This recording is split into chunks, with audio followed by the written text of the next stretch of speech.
আসসালামু আলাইকুম ওয়া রাহমাতুল্লাহি ওয়া বারাকাতুহু নাহমাদুহু ওয়া নুসাল্লি আলা রাসূলিহিল কারীম আম্মা বা'দ।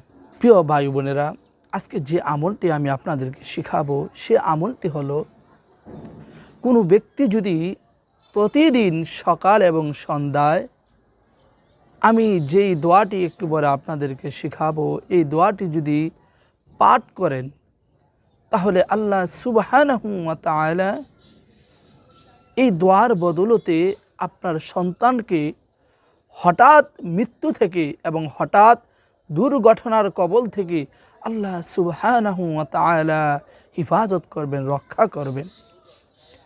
আসুন আমরা সেই দোয়াটি শিখে নেই। প্রিয় দর্শক, সেই দোয়াটি হলো কুরআনুল কারীমের একখানা আয়াত। আসুন আমরা শিখে নেই। আউযু বিল্লাহি মিনাশ শাইতানির রাজীম। বিসমিল্লাহির রহমানির রহিম। ونجيناه وأهله من الكرب العظيم।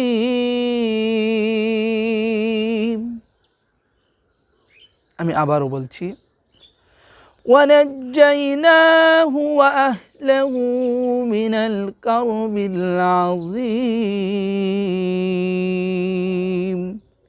ছোট্ট আয়াত। এই আয়াতটি যদি আপনি প্রতিদিন সকাল এবং সন্ধ্যায় 11 বার পাঠ করেন, আল্লাহ সুবহানাহু ওয়া তাআলা এই কুরআনুল কারীমের আয়াতের বরকতে আপনার সন্তানকে হঠাৎ মৃত্যু এবং হঠাৎ দুর্ঘটনার কবল থেকে আল্লাহ সুবহানাহু ওয়া তাআলা হিফাজত করবেন। আল্লাহ পাক রব্বুল আলামিন আমাদের সন্তানদেরকে হিফাজত রাখুক, সেই কামনা সেই দোয়া আমরা সবাই করি। আল্লাহ পাক কবুল করুন, আমিন। আসসালামু আলাইকুম ওয়া রাহমাতুল্লাহ।